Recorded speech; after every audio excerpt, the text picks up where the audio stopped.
social media. Where's your camera guy at? You know, I fired it. I'm just kidding. Well, so I assume everybody here is actually pretty hip on running and biomechanics, correct? Yes? So the analysis that you guys do, I just kind of want to show you how important it is to make sure someone is in the proper shoe or the proper orthotic. Because there's so many issues that can be caused if someone has a gait abnormality and they're out there running. Every single step they take is causing a chain reaction all the way up to the pelvis, spine, all that fun stuff. As chiropractors, our main job is the spine, right? So, but it all starts where? At the feet. So, that's why this is called biomechanics and the gait cycle. And we'll go over a lot of fun stuff here. So today's agenda, what is biomechanics? What is the gait cycle? How does any of this pertain to me? How to identify gait abnormalities and their effects, and how to correct gait abnormalities and prevent degenerative conditions to your ankles, knees, hips, and spine. So this should be pretty informative, I think. Especially if you guys have any questions on arthritis or knee degeneration, all that fun stuff. So biomechanics, big word. It's the study of mechanical laws relating to the movement or structure of living organisms. So laws refer to the laws of physics, right? And what do we know about laws? You can't break them. So it doesn't matter how strong you think you are, or how far you can run, or how many marathons you've done. If you have a gait abnormality and you don't fix it, doesn't matter. One day the laws of physics will catch up to you. Knee degeneration, arthritis, hip degeneration, ankle degeneration. We're talking bad stuff that will put you down for good, or cause you to need a hip or knee replacement in the future. And my job is to make sure that doesn't happen to you guys, but also to the people that you do your analysis on. So, what this means for you is, your bones are made for weight distribution. That's what the bones are for, is to distribute weight. If you alter their ideal position, it alters how those bones hold weight, which will then cause uneven weight distribution, which leads to wear and tear. Wear and tear is what we call arthritis. Now, arthritis itself just means joint pain. So you've got to be specific sometimes when you talk about that. So, the gait cycle. Now, with your guys' machine over here, I know you do a pretty good analysis. So I just want to give you a little subsidization here of kind of what we're looking at. And so we know about heel strike and toe off and the swing phase, all that fun stuff. So, but it's a motion, and one thing goes wrong and the entire cycle is disrupted. So only it just takes one thing to mess up the entire cycle. So even though there's so many phases to this, but one thing will mess the whole thing up. So, heel strike, loading response, mid stance, terminal stance, pre-swing, initial mid-swing, terminal swing. Don't really need to worry about all that fun stuff. You need to worry about the foot strike. How does the foot strike? Is the weight distribution ideal? That's the big thing. If you can make sure their foot strike is proper, and the load distribution is where it needs to be. Pronation is the key. So, I brought my little friend here.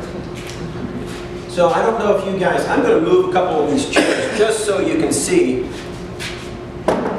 what this looks like. And we're going to go over a couple extra things here in a minute.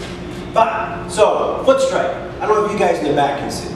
Maybe you don't want to. So, foot strike. Heel strikes here. Foot comes down and through, knee flexes.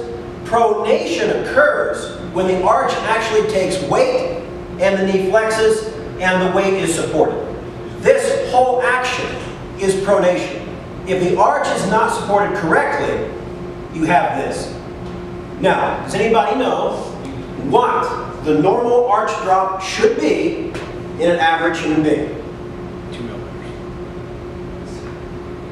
What? 2 millimeters? 3. So if you go up to 3 millimeters, that's normal. Do you know how small 3 millimeters is? It's like that. So that's what your arch should drop. Most patients, you're looking at least anywhere from 6 to 15 millimeter drop. Anything above 9 millimeters is considered pathological. So meaning that anything above 9 millimeter drop and that system cannot be supported long term. If you have a client that has a 9 millimeter drop, that will eventually lead to medial knee degeneration and a new hip and knee one day. You look no way around that. That is a finite fact. If you do not support that arch, that patient or that client of yours will need a new hip or knee in their future. It doesn't matter if they're a runner or not, because the weight distribution, as that weight is distributed unevenly, it will start that wear and tear from the time they're 10 years old or what have you. So, let's talk about foot strike. So, and I've got a much prettier picture than this. This is something I kind of did up on my own. So, when you have a heel strike, boom, weight is taken on the heel, it's distributed on what's called the lateral arch first. Then it comes over through the transverse arch, and then the weight is distributed again here, through toe off, and over through the subsequent toes, in order. So this is the path the weight takes. But if it's not distributed correctly, then you're going to have foot pains and problems. So you have to make sure when you're looking at a pressure graph, this is what it should look like. This is a normal pressure graph. Do you guys do this here? No? That's okay, you don't have to. These machines are super fancy, but you don't need them. You don't need them, and I'll show you why. And I'll show you how to make sure your patients or clients have this proper graph without it. And in order to do that, we're going to talk about abnormalities. And this is the stuff that you guys do look at. So, again, these are different pathologies of the foot that you can read through pressure graphs. And again, you don't need this stuff in order to properly diagnose a gait abnormality. You just don't need this. What you need is your eyes. And the fancy machines do help. So, here's what we're looking for. This is a neutral angle as far as a heel strike goes. And this is what you guys can look at with the machines.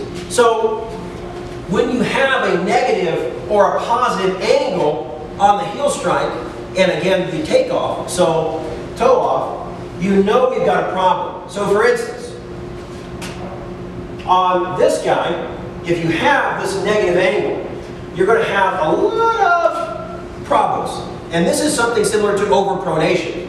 So, where'd my foot go again? So, with your leg. Again, if you have an overpronator, this is what their strike is going to look like.